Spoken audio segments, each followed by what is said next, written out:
बढ़ते हुए कंटिन्यू देखेंगे कार्यपत्रक 51 से वर्कशीट 51 से।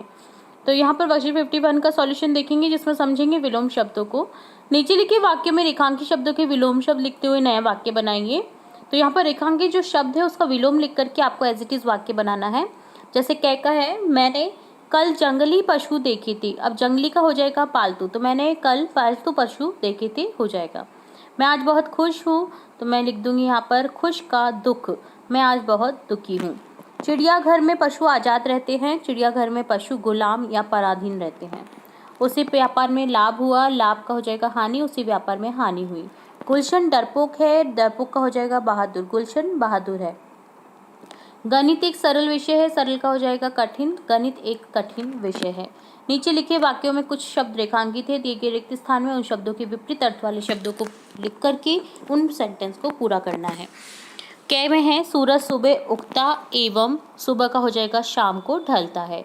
मीना बहुत मेहनती एवं राहुल मेहनती का हो जाएगा आलसी है। हमें अपने इरादे कच्चे नहीं बल्कि कच्चे का हो जाएगा पक्के रखने चाहिए। अच्छे स्वास्थ्य के लिए प्रसन्न रहना चाहिए, ना कि अप्रसन्न। तो इस तरह से ये डन होता है आपका कार्यपत्रक 51 का सॉल्यूशन। अगला देखेंगे कार्यपत्रक 52, जिसमें है एक कविता जिसे पढ़कर के उसे आगे सुनाना है, आपको आगे बढ़ाना है सुनाते हुए। दी गई कविता को पढ़कर आगे बढ़ाइए।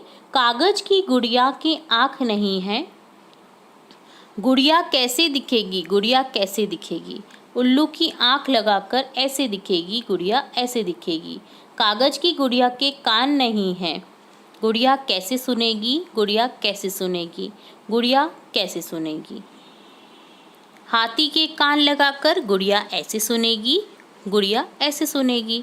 कागज की गुड़िया की जीभ नहीं है, गुड़िया कैसे बोलेगी, गुड़िया कैसे बोलेगी।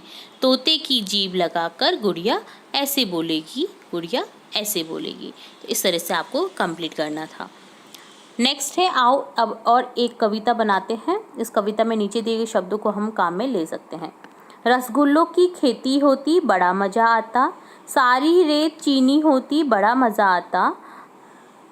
बाग लगे आम के होते बड़ा मज़ा आता, शरबत झरने के होते बड़ा मज़ा आता। हलवे का पहाड़ होता बड़ा मज़ा आता, घर पर लड्डू उगते बड़ा मज़ा आता। 1 रुपये किलो मिलती मिठाई बड़ा मज़ा आता। तो यहाँ पर इस तरह से आपको कल्पना से इन कहानी या कविता को आगे बढ़ाना था। तो ये डन होता है कार्यपत्रक 52।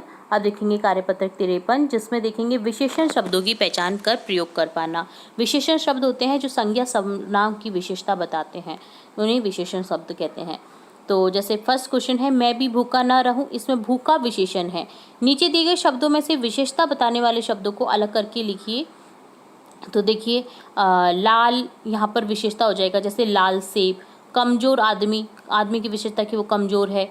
इसी तरह से खट्टा, खट्टा आम, खट्टा खट्टा टमाटर। तो यहाँ पर ये खट्टा क्या है, विशेषता बताने वाला शब्द है। तीखी मिर्च, तीखी यहाँ पर विशेषता बताने वाला शब्द है। तेज, तेज आंधी, आंधी की विशेषता क्यों तेज चल रही है, तो ये तेज क्या है, विशेषण हो गया। ठीक है। मोहन मीठा दूध पीता है, वाक्य में दूध से पहले मीठा शब्द आया जो दूध के बारे में बता रहा है, यानी विशेषता बता रहा है। नीचे कुछ शब्द दिए गए हैं जिनके उनके पहले विशेषण शब्द जोड़कर लिखिए। जैसे यहाँ पर आपको वर्ड भी दिए गए हैं, शब्द दिए गए हैं, उनमें से आपको छाड़ करके लिखना है। जैसे आदमी के आगे लिख देंगे भला आदमी, गांठ के आगे लिख देंगे मोटी गांठ, तालाब के आगे लिख देंगे गहरा तालाब, हीरा चमकीला हीरा, पेड़ घना पेड़, धागा कच्चा धागा। थर्ड क्वेश्चन है, नीचे लिखे हुए वाक्य में उपयुक्त शब्द भरकर वाक्य पूरा कीजिए। तो जैसे सीमा फल खाती है, कैसा फल खाती है, ताज़ा। सीमा ताज़ा फल खाती है। नेहा बाजार से क्या लेकर आई, 2 किलो आम लेकर आई। सैनिक वीर होते हैं, मेरे घर के आगे लाल फूल खिले हैं। सरिता ने राजू से झूठ नहीं बोला। तो यहाँ पर ये विशेषण यूज़ करने थे आपको।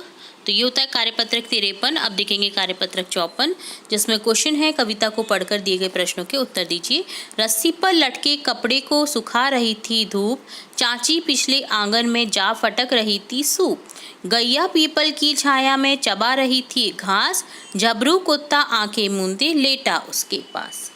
तो यहाँ पर ये कविता दी गई है। अब देखते हैं क्वेश्चन। कविता में कपड़े लटके हुए हैं कहाँ पर, रस्सी पर। झबरा कुत्ता लेटा हुआ था गाय के पास।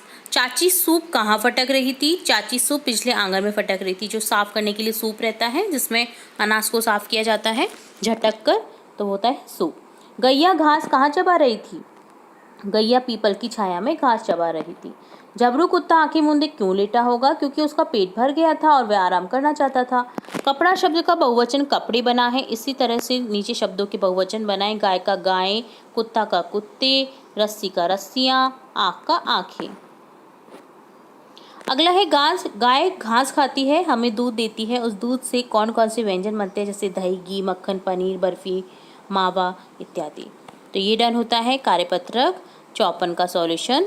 अब देखेंगे कार्यपत्रक 55, जिसमें है क्वेश्चन। दिए गए चित्र को देखिए और साथियों के साथ इस पर चर्चा कीजिए। चर्चा के बाद नीचे जुड़े हुए सवालों के जवाब दीजिए। तो देखिए, आपको ये फैमिली पिक्चर दिखाई दे रही है, जिसमें एक परिवार है, जिसमें देखिए दादा दादी बैठे हैं, उनकी बेटी बहू बैठे हैं, पीछे उनके नाती नातिन बैठे हैं, आगे उनके नाती नातिन बैठे, यानी पोता पोती बैठे हैं, है ना। तो यहाँ पर कुल टोटल कितने सदस्य, ऊपर एक परिवार का चित्र दे रखा है, तो कितने सदस्य हैं यहाँ पर? टोटली इस परिवार में 10 सदस्य दिख रहे हैं। ठीक है, आपके परिवार में कौन कौन है, उनके नाम और आपसे जो रिश्ता है वो लिखिए। तो राधा मोहन जी का हो जाएगा दादाजी। जैसे किरण देवी मेरी दादी जी का नाम है, अनुराग शर्मा पापा, अनीता मम्मी का नाम, अजय भाई, अनुष्का बहन। तो आपको इसी तरह से आपके परिवार में जो जो है आपको उनके नाम लिख देने हैं, और क्या है वो आपके रिश्ते में वो लिख देना है। आपके परिवार से कौन कौन विद्यालय जाते हैं, उनके नाम लिखिए। अजय, अनुष्का और मैं।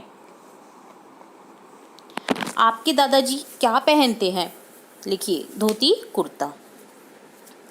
आपके पापा क्या काम करते हैं? कपड़े की दुकान करते हैं। आपका परिवार कब कब एक साथ एकत्र होता है? दीपावली, होली, रक्षाबंधन, नवरात्र में, जब हमारी बुआ भी आ जाती है और सभी लोग हम लोग एकत्र होकर इन त्योहारों को मनाते हैं। तो ये डन होता है कार्यपत्रक 55, जिसमें पारिवारिक रिश्तों को आपको पहचान कर लिख पाना होता है। तो इस तरह से ये डन होता है कार्यपत्रक 55, 54, 53, 52 और